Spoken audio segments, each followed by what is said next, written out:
The future of President Biden's candidacy is #1 question in Washington and around the world, with many wondering what's being said behind closed doors. And if you looked at my schedule since I made that stupid mistake in the campaign, in the debate, I mean, my schedule has been full bore. For all the talk out there about this race, Joe has made it clear that he's all in. I love my staff, but they add things all the time. At the very end, I'm catching hell from my wife for that. Anyway. And just as he has always supported my career, I am all in too. Michael LaRosa is the former press secretary to the First Lady and special assistant to the president. Welcome to the show, sir. Thank you for having me. So given what we saw of President Biden in the debate and in the days since that quite shaky performance, do you think he can still stay on? Is he still a viable candidate for the presidency? Sure. There's been about maybe 20 or so members of Congress who have come out and asked the president to step aside.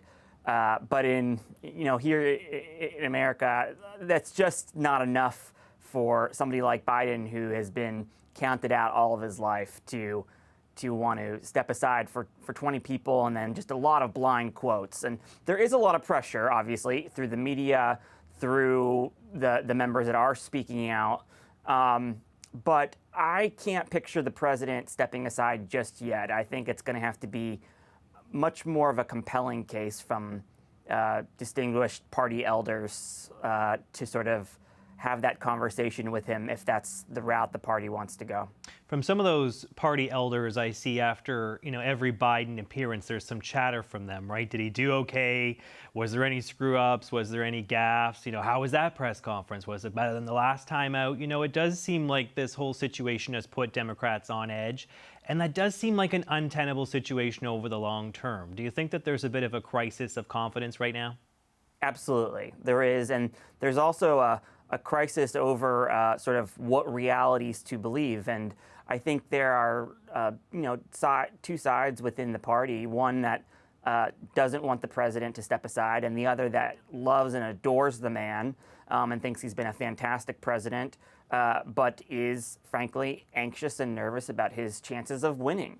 And honestly, that is the point of political parties in our system. It's just to win. They're not small d democratic in and of themselves. Their only purpose is to win elections. And so that puts a lot of pressure on the president and his advisors to sort of really calculate what is best for the party and not just the president. He is the leader of the party, but he's no longer the future. And he has to sort of make that calculation that the party can still be successful whether he's on or not. So you worked in the Biden circle. You, of course, know him better than I do sitting here in Canada. Have you seen a notable decline? Does it seem like the president is more infirm, that he's acting older than even the recent past? So I was just as shocked and jarred, frankly, as most of the country and the world was, I guess, at the debate performance. That just wasn't my experience when I was there. And I was with him, with the Bidens from around 2019 to the end of 2022. And he was sharp, he was agile, quick on his feet. He knew if I wasn't paying attention to something and he would point it out. So I just did not have that experience. But I would caveat that to say I have not been there in 2 years now, and a lot can change in 2 years, and clearly he has aged.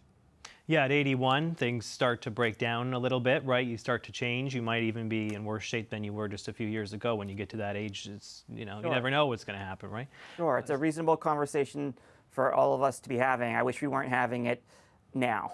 You worked also for the First Lady. Of course, you were her press secretary. There's been a lot of speculation and conjecture about what her role is in all this. How do you think Jill Biden is reacting to this negativity and all this talk about her husband's future? Not happy about it, I can imagine, if knowing her the way I do.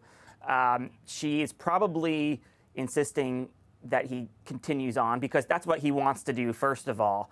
But I'm sure she's playing a role of trying to encourage him to ignore the noise and just focus on the work and keep moving and go out there and campaign in Michigan, which is what he's doing today.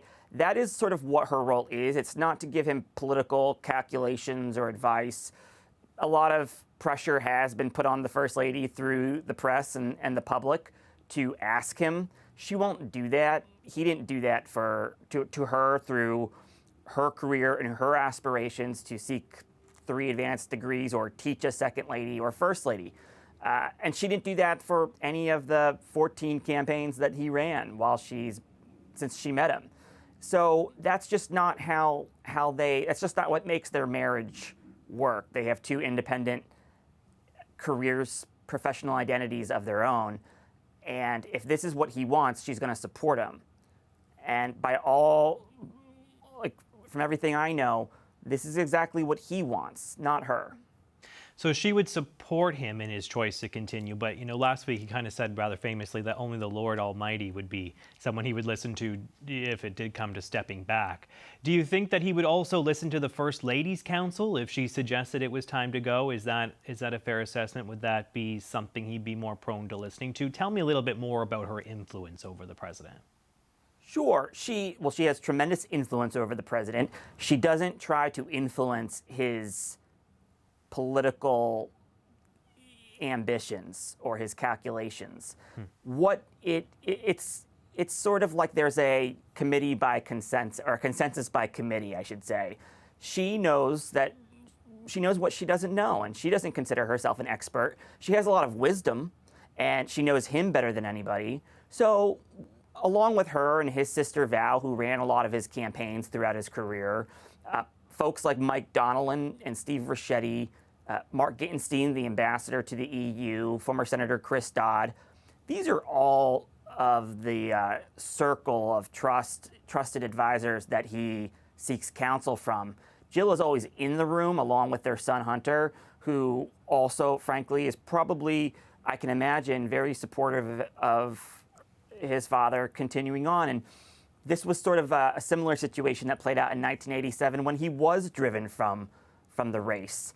And I think that was a really severe learning experience for the family. They had never witnessed that kind or experienced that kind of scrutiny on them before. And it was devastating to leave the race. It was heartbreaking. And so I think what they learned from that experience is that they weren't going to let the press, the polls, or the pundits push them out, but they were going to do things on their terms. That's how Dr. Biden, I think, views things through that lens. From that very, it was a devastating experience. It was heartbreaking for them, and she had never seen his integrity or his character ever questioned like that before. And he didn't run for president for another 20 years. Right. I mean, you mentioned off the top that you still think Biden is potentially a viable candidate. Do you think that, Biden's faced a lot of adversity in his life? You're just recounting, one time when he ran for the president didn't go so well, but we know that there's many other instances in his life where he's had to kind of, scratch and claw his way back into the mix. Do you think that that's something he is capable of doing now? I mean, it's only July, the election is in November. Is he able to turn this around and get people back on side? Do you think that's something he could do? Yes, I do. And I hesitate only because the only factor he can't control is his age. And that sort of seems to be where we're running into the problem when I talk about these 2 sides of the Democratic Party that are sort of trying to figure out how they can, find the best path forward. The president, look, he's had a remarkable story of resiliency, whether it's been through tragedy, loss of family members, through surviving 2 aneurysms after he pulled out of that race, and the death of his son Beau. And I would also say, we were counted out quite a bit in 2020 when he ran. Nobody thought that he could win the nomination. We lost the first 3 contests pretty badly, and people had asked him to get out then too.